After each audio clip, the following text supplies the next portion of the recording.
has been too long. It's been like 3 weeks almost, I think.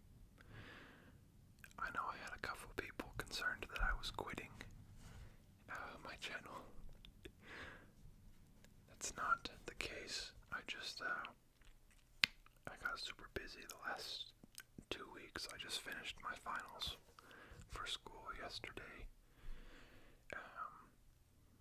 And so I decided to take a mandatory break to focus on that, and I didn't have any time to record videos, but I'm back, and now that it's Christmas break, I'm hoping to at least upload 1 or 2 videos a week for the next 3 weeks before school starts again. So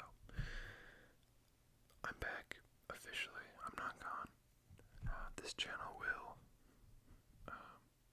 keep going for the foreseeable future, probably forever. I just enjoy doing it. So anyways, that's what's been going on recently, but I'm back and I have a couple videos that I wanted to make. So thanks everybody for the support. Go ahead and subscribe if you haven't already, for more fun content, more ASMR triggers and whatnot. So today's video, I wanted to go over all the books I read in 2024. So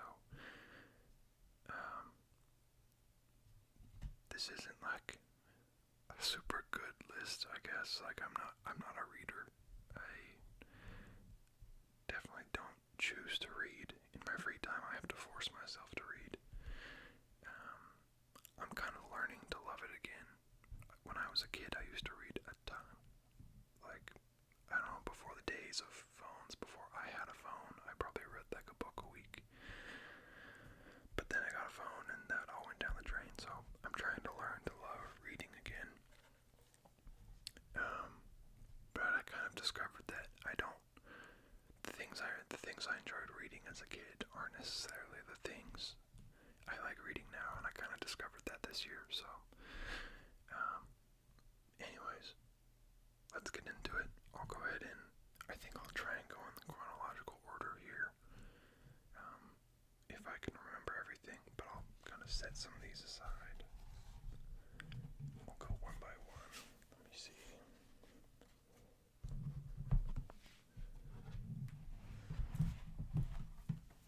Okay. So, the first book I read this year was Mere Christianity by C.S. Lewis. It actually looks like for some reason I had this chapter marked. Maybe that was the last, I don't know, the place I was before I finished. Anyways.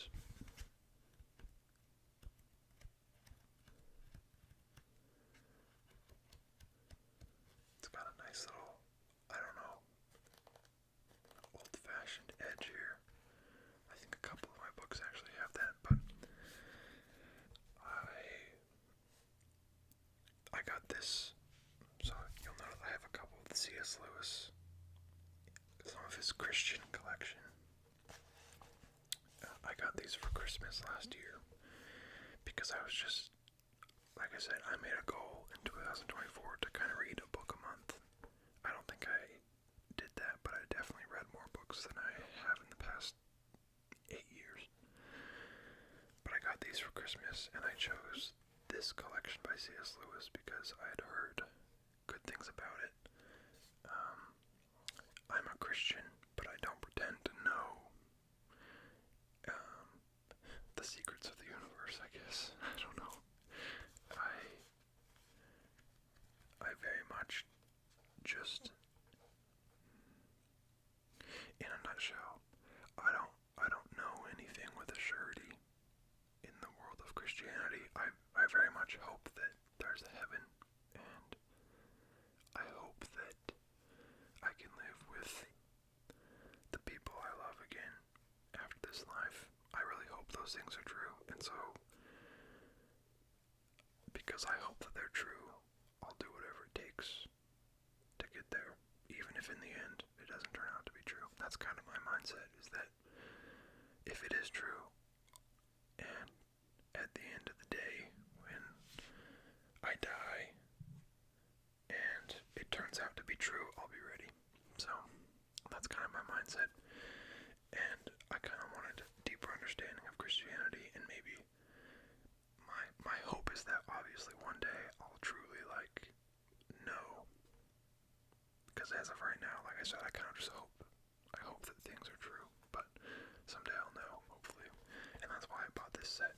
And this book was really insightful. It talks a lot about the first couple of chapters kind of cover the necessity and why it's more logical than illogical that there would be a supreme creator.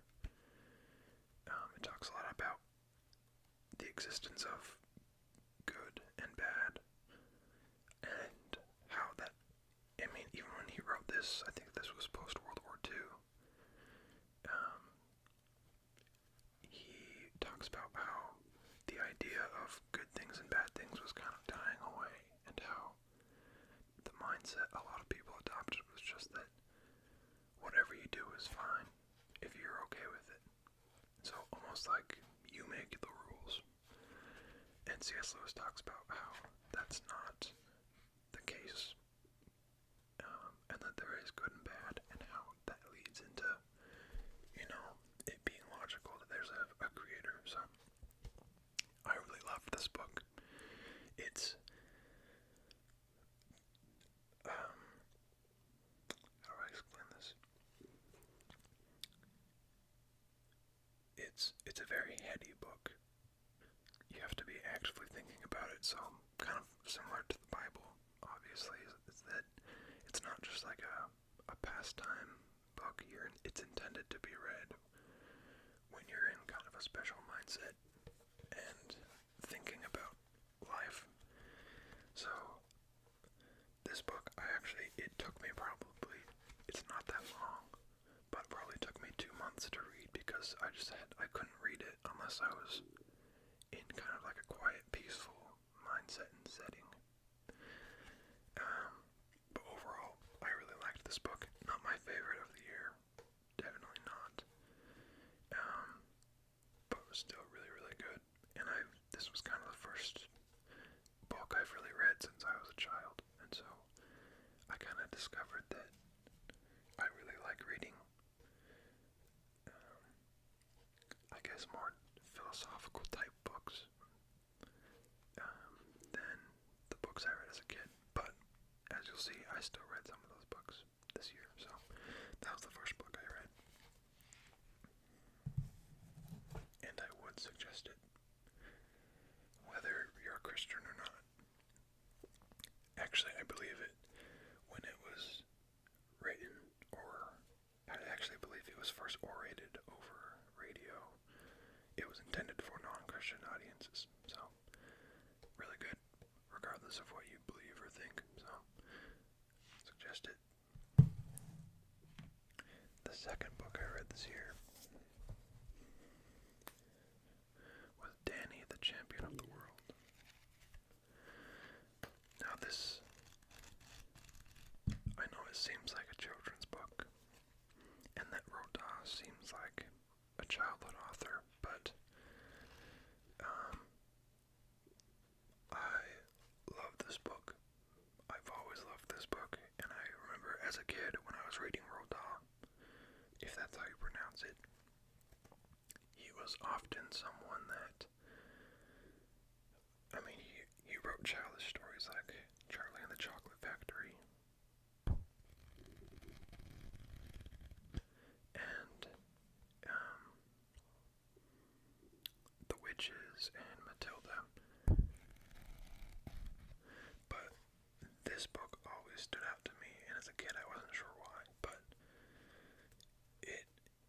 it's about parenthood, and it's about being fun and being friends with your kid, and it makes me cry every time I read it. It's such a fun book. Definitely one of my favorites of all time, and Roald Dahl is one of my goes hand in hand. But again, I know a lot of the people who watch this probably aren't children. In fact, I hope that most of you are over the age of 18. But regardless, I hope you guys take my advice and read this book or Rodin, any of his stuff, because it just, I mean, number one, it's nostalgic, but it's also just, when you reread some of his stuff as an adult, it really hits different, and you kind of take different things from the books than what you did as a child. But yeah, this is one of my favorite books of all time.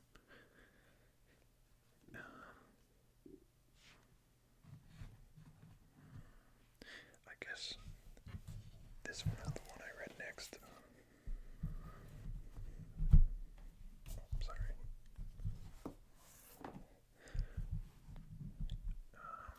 This is Unbroken by Laura Hildenbrand.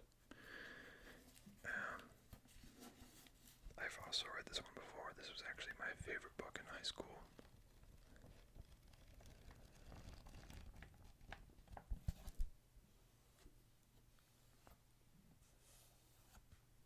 I'm gonna give myself a paper cut if I keep doing that, but I'm sure most of you either know about this book or have watched the movie or something, but the book is leaps and bounds better than the movie, as is typical, I think, with most books. It's about Louis Zamperini and his life, his earlier years mostly, as a track star, an Olympian, a soldier, a prisoner of war, and then at home as a boyfriend, a husband, and then a Christian. If you've seen the movie, I'm pretty sure it's 2 parts. I've only seen part 1, but I didn't really enjoy it super a lot. After reading the book, I was pretty disappointed because the book is just, it's so good. The B-24 Liberator. I'm also a history guy, so this book was really awesome, and it always has been. It's probably one of the things I attribute most to me wanting to be a history teacher. Maybe this and Indiana Jones. But it was the first piece of historical nonfiction I ever read, and I loved it. It was so good. I think I first read it when I was about probably 15 or 16 years old, but such a good book. I don't really have much to say about it. I'm sure most of you pretty much know what happens, but plane crash, stranded at sea, prisoner of war. Yeah, it's a great book. I read that this year. I've read it before. I wasn't too, I don't know, it wasn't new, so. Let's see, after this one. This is the one I read next. Harry Potter e la pietra filosofale. It's just Harry Potter, but in Italian. And, yeah, I mean, I speak Italian, but I'm not fluent by any means. I don't, like, to Americans, I probably sound, I don't know, I probably sound like a true Italian when I speak, but to Italians I sound like an idiot. I sound like an American, so, I'm just trying to, I lived in Italy for over a year, and learned the language a decent amount while I was there, not a ton, but, I'm trying to upkeep that. I would like to even, I don't know, Italian isn't like a super universally used language, so it's not necessarily like useful for, as far as like a teaching standpoint goes, to speak Italian.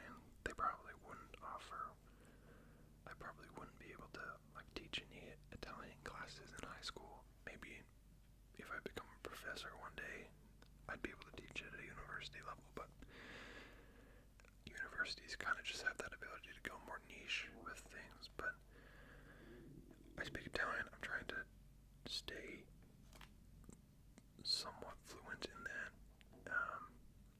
And so I decided I should probably read in Italian because, I don't know, it just gets my brain working. And I chose to read Harry Potter because I've read this series probably 8 times in my life. So I really,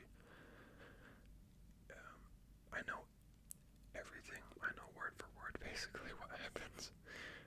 And so it's kind of an easier read in Italian because I know pretty much at any point in the book I know what's going on.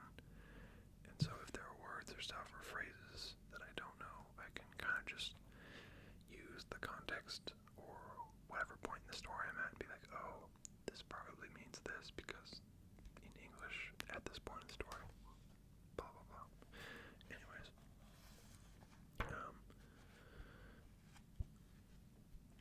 I mean, it's Harry Potter, but in Italian.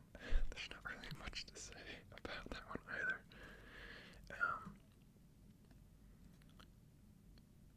Yeah. Let me guys know if you want some Italian ASMR.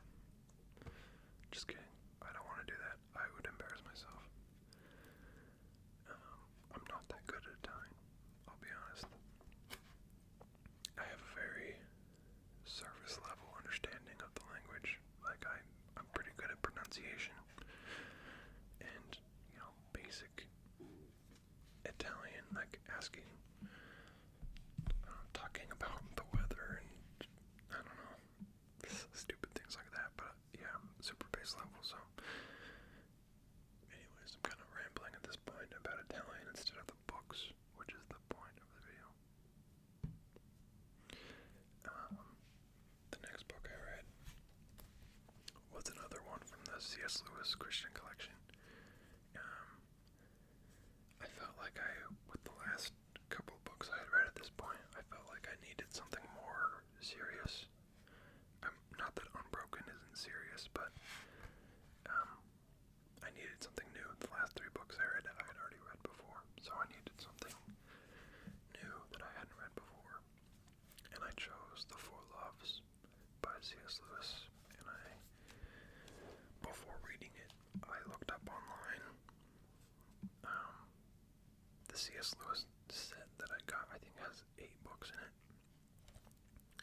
Things like the Screwtape Letters, which I'm sure you guys have heard of, Mere Christianity. Those are probably the 2 most popular in the set. But I wanted to know which one to read, and this one really intrigued me. Just as someone who, oh my gosh, as someone who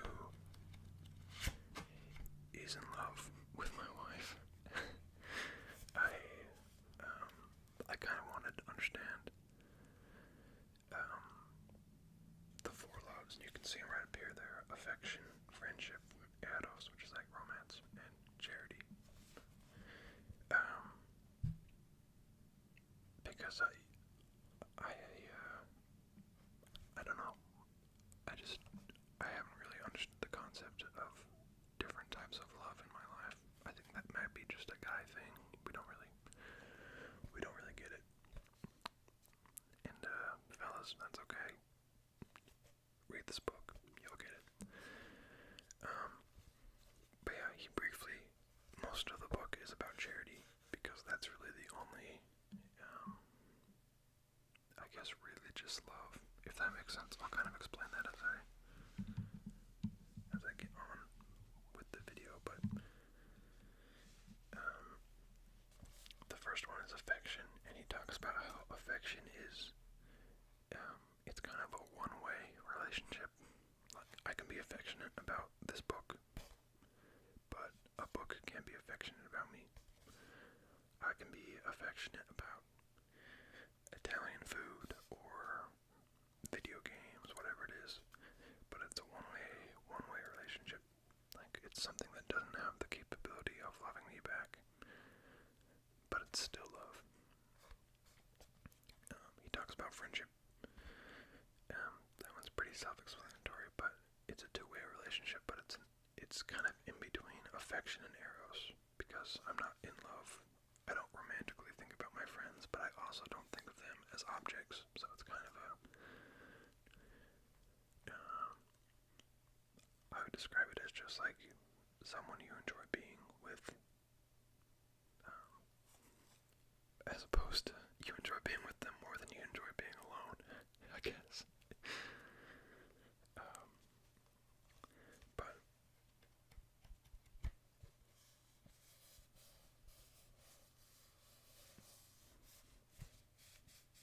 these books have nice texture. Just noticed. I don't know if you can see that, but anyway. Eros obviously is about romance. The way I feel about my wife, I love her romantically. Sorry to get all mushy with you guys, but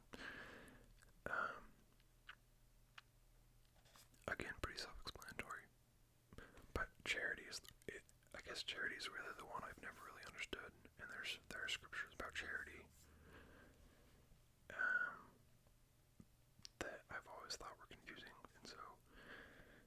But C.S. Lewis talks about how charity is kind of like loving God more than anything else.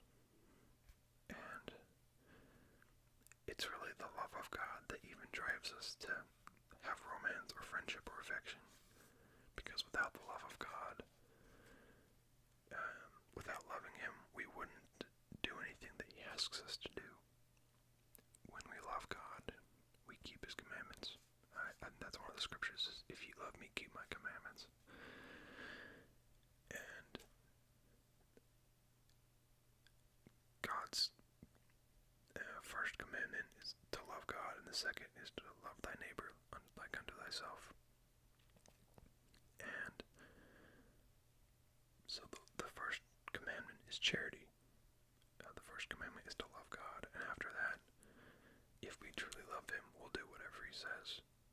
So we'll love others. We'll treat others with friendship. And it was really insightful for me the way he describes it. I do a terrible job. I'm not an insightful guy, but charity was loving God more than anything else, and that when we love God, we keep His commandments, and most of His commandments are about loving others. So all the love that we possess flows from how much love we have for God. And that was really insightful, and made me think a lot about how my relationship with my wife would be positively impacted by me having a more loving relationship with God. Because sometimes I don't like that guy. I'm just saying. But no, sorry, that was a little out of pocket, but yeah, the better relationship I have with God, the better relationship I'll have with my friends, with my wife. I guess the more affection I'll have. That one kind of stands out because I don't really. Anyways, it was a great book. I don't know, I would kind of rank this as almost a self-help book, kind of with how to win friends and influence people. I kind of put those two together because they talk a lot about how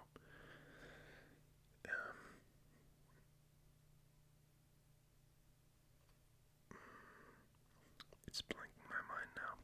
Anyways, it's a great book. I would go ahead and I would read it if you haven't. The next book, Calvin and Hobbes. How could I not? The best comic strip of all time. And again, this is another one kind of like Rodin. When you reread some of these comics as an adult, they just hit different. They're actually very insightful. In a lot of cases, again, like make me cry. guess it's kind of funny to me that as a kid it just seemed like these were comics about a kid, you know, being bad in school and hanging out with an imaginary friend. But you grow up and you're like, well, this is really kind of a reflection of one's relationship with oneself and being able to enjoy oneself's company. I know I might be digging too deep into this, but sorry. I don't know. It just, that's at least the message I got from it, is that, I mean, if you've never read Calvin and Hobbes, essentially he's this kid that probably nowadays would be diagnosed with severe ADHD, and because of that doesn't really have any friends. But he learns to enjoy his own company a lot. As you can see, he kind of has this insanely creative imagination. So, I mean, looking back at it as an adult and having, you know, siblings or whatever it is that had ADHD growing up and seeing, and I'm not talking about self-diagnosed ADHD here. That's a whole thing. I'm talking about actual ADHD that requires medication. And if you know anyone that suffers from that and how it affects their ability to make friends, and it's sad.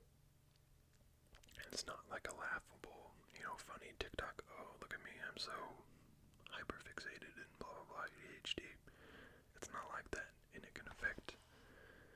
Anyways, I'm ranting now, but this book made me think a lot of a sibling I have that had ADHD growing up, and how he kind of had to learn to enjoy his own company as well. So I guess that might be why it affects me more emotionally, but I mean, it's also just funny. Anyways, I love Calvin and Hobbes, and again, I don't know, as you can see, I don't read the most, like, insightful literature. I kind of just choose what I like, and that's one thing I've seen a lot of, like, people on YouTube recently that are, like, these are the books I read, and they all are, like, the most, I don't know. Anyways, I feel like it's good to have a variety of stuff, because, I don't know, maybe that's just me. Anyways.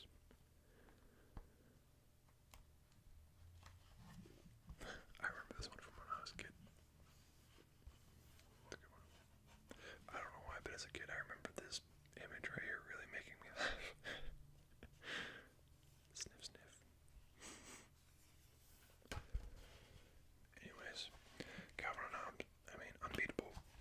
And again, really insightful as an adult. I think I'm gonna try and buy, like, the whole collection, because it's just, I mean, it's great. The next two books, these are the last two books I read this year, and I read these both within, like, the last 3 months, which really impressed me. But I went on a big John Steinbeck binge, I guess. And the first one I read was The Grapes of Wrath, and I read this because I've heard of this book before, but I had never read it, and I had no idea what it's about. But I knew that a lot of people had, like, read it in school and different things like that.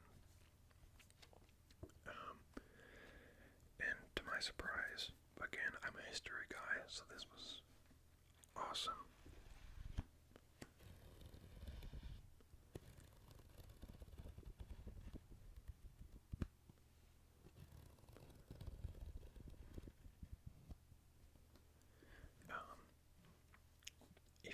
If you haven't read John Steinbeck, please just read any of his stuff. He's probably one of the most descriptive, and I don't know what you would call it, but he just has the ability to paint a picture in your mind and transport you to somewhere you've never been. And in this story, he It's about the Dust Bowl and Oklahomans being displaced from their homes as they got seized by banks and having to move to California in search of work. And he's able to just paint a picture in your mind of the hot, dusty roads and the gas stations and, you know, the car they drove. He's so descriptive, and other than that, it's just a really important piece of American literature.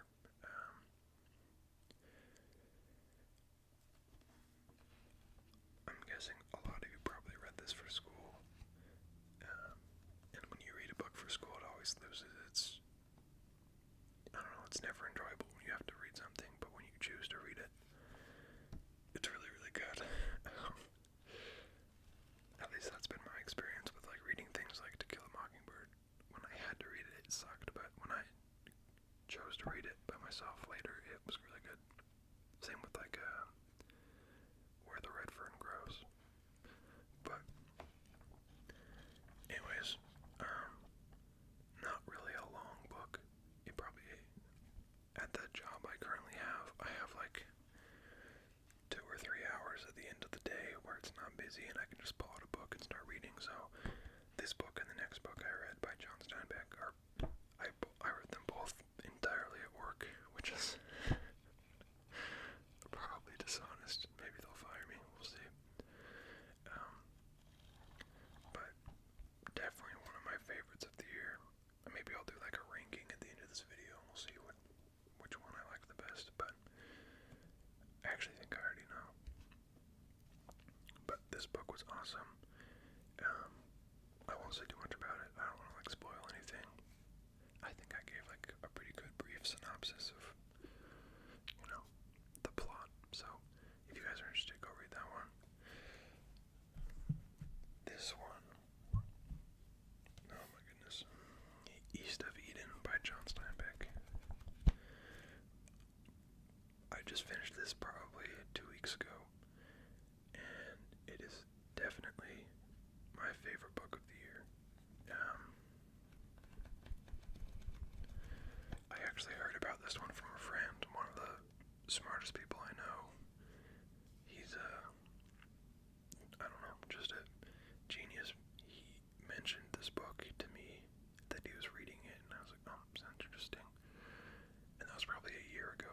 And then I was on Thrift Books the other day. Hey, shout out. If you guys don't know about Thrift Books, I got this book for like $2, I think. But I don't really care about like quality. I just care about as long as it's like decently intact. But yeah, I got, I think like 4 or 5 of these books on Thrift Books for like not a lot of money. So East of Eden, sorry. I don't even know where to start. It's such a good book, and I guess, again, a brief kind of synopsis, I guess, of what it's about. It follows the lives of 2 twin brothers, and I guess the story of Cain and Abel. I think there's a trend here of most of my books having religious connotations, but it follows the story of Adam and Eve, I guess, and Cain and Abel, the 2 firstborn of Adam and Eve, at least the firstborn in the Bible. But kind of puts a modern day twist on that story. And there's a phrase in this book, Timshel.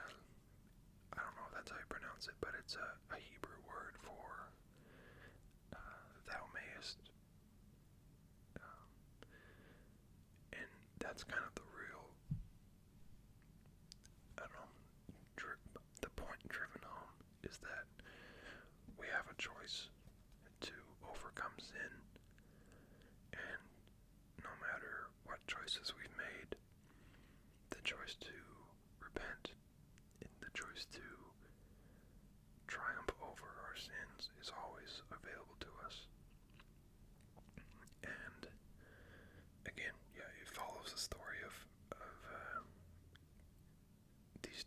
twins that are born in the 1900s in the Salinas Valley in California, and they grow up. Their mother is kind of this crazy bitch. Oh, sorry. She's this crazy, crazy lady. I mean, I think that's a very good descriptor word of what she is. If you guys ever read this, I'm sure you'll agree, but the mother's a little bit of a, I don't know, expletive. Anyways, it's, yeah, I don't want to spoil anything, but again, super descriptive. It's a bit longer, but not super long. I think it's 600-ish pages. But I don't know. There are so many points throughout the story where Steinbeck kind of pauses from the story and just allows you to think about decisions and the history of the gospel and choices. And oh my gosh, I can't say enough about it. If there's any book out of all of these I read this year that you should read, it's definitely East of Eden. I definitely ended the year off with a bang on this one, and I don't know, I don't have enough to say about it, but at the same time, I don't want to spoil anything because there's so many twists and turns and, unprecedented events in the story that, anyways, this is my book of the year for sure, East of Eden by John Steinbeck. And I guess that's it. I am reading another book right now. I have it on the ground here. I'm reading this book right now, Michael Jordan, The Life by Roland Lazenby. Another one I got off of Thrift Books for I think $2 or something. It's not in the best condition, you can tell. It's a little worn, but I really don't care. It was $2, and I do prefer paper copies of books just because it looks nice on a shelf, and I don't know. I feel like I would get too distracted if I read on my phone, or I'm not a good listener, so I can't listen to an audiobook. Anyways, honestly, I'm let me see, I'm maybe a fourth of the way through this book right now.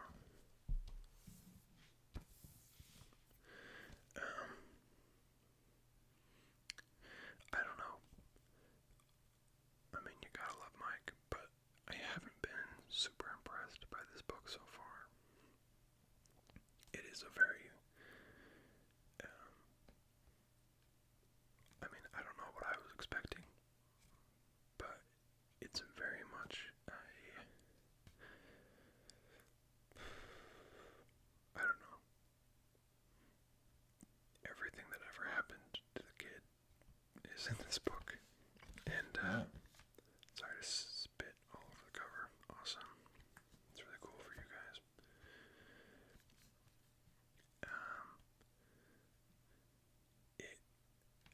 If you've seen The Last Dance, that's really the only, I don't know.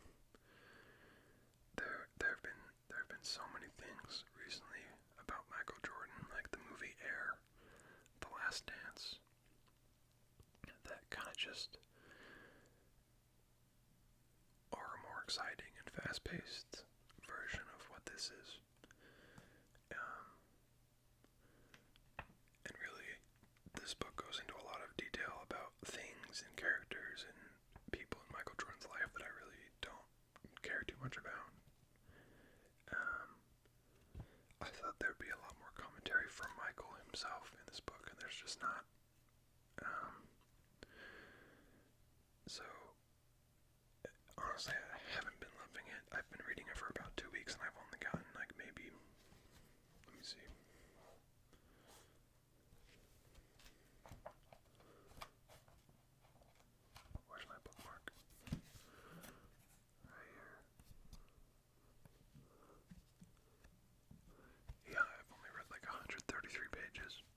guess I've also had finals, and that's what I've been doing with most of my time, but I'm really just not loving this book. I don't know if I'll finish it. It's just a lot of information that I feel like I didn't need to know. It's cool to know, I guess, but really the Michael Jordan I really care about is the basketball player and the teammate, and I feel like this book just, I don't know, kind of drags on, and I don't know, it hasn't been my favorite. We'll see what happens. Maybe I'll finish it, I don't know, but I have more books coming on Christmas that I'm really excited about, so I guess I do have one more book as well. It's not really a book that you read, it's more of a coffee table book, but let me grab it really quick.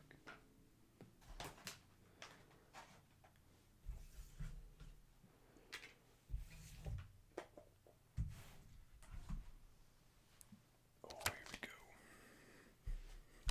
It's Mike again. Maybe this is immature of me, but I like this one a lot more than the other Michael Jordan book I got. It's just pretty much a picture book. Sorry, you guys are getting a nice glare, but it's just a bunch of pictures of Mike and Jerry Krause. That's awesome. Anyways, it's kind of too big to really show you guys with my setup. Anyways, I was actually thinking of doing a video going through this book, so maybe we'll do that. I'll have to change my setup a little bit, but it should be fun. Anyways, let's get to some ranking of these books.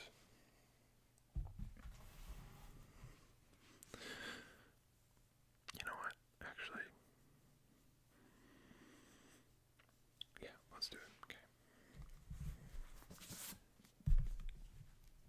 Number 1, East of Eden. I think I already explained myself enough, but this book was great. Number 2,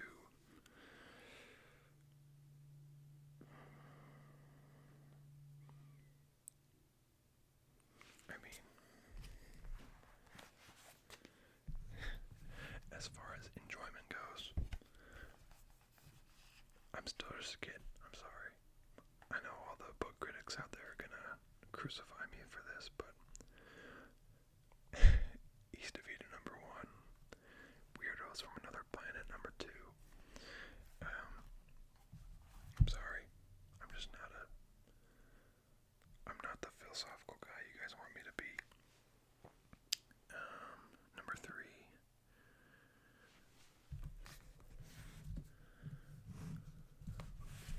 I'm gonna go with The Four Loves by C.S. Lewis.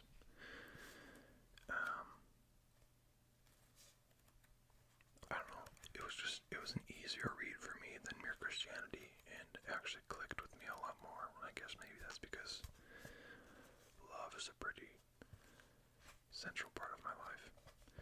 I really suggest reading this one. It's really good.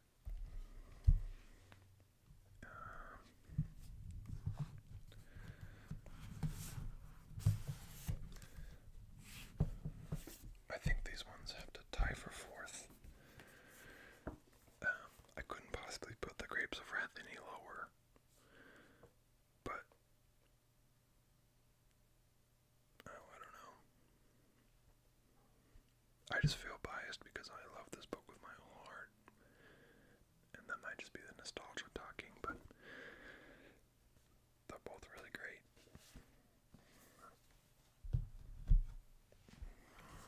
Next,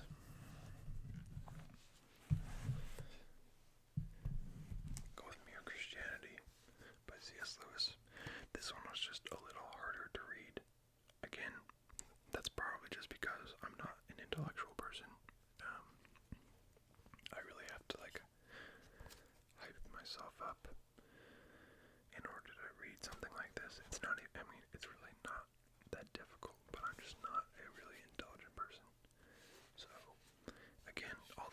nerds out there, all the people with IQs of 150.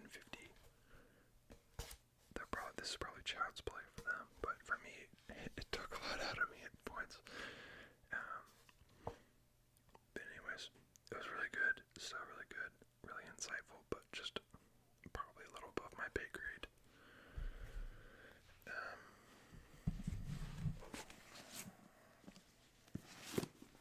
I think both of these, I mean, I've read them both before, and they're good. But nothing really, I mean, Unbroken is a special book, but I've read it. I think this is my 4th time reading it.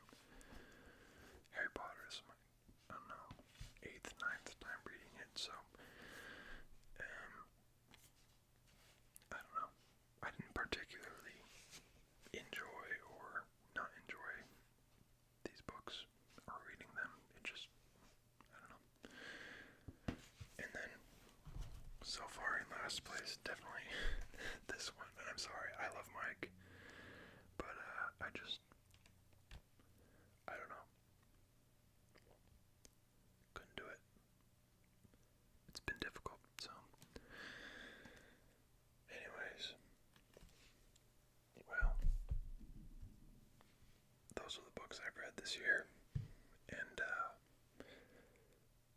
honestly,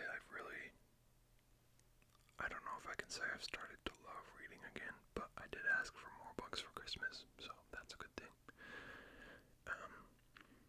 I'm trying to, stop being on my phone past, 8 o'clock at night and just being, I don't know, healthier, I guess, and reading some books, so. Anyways, if you guys don't read, you should read. It's pretty good.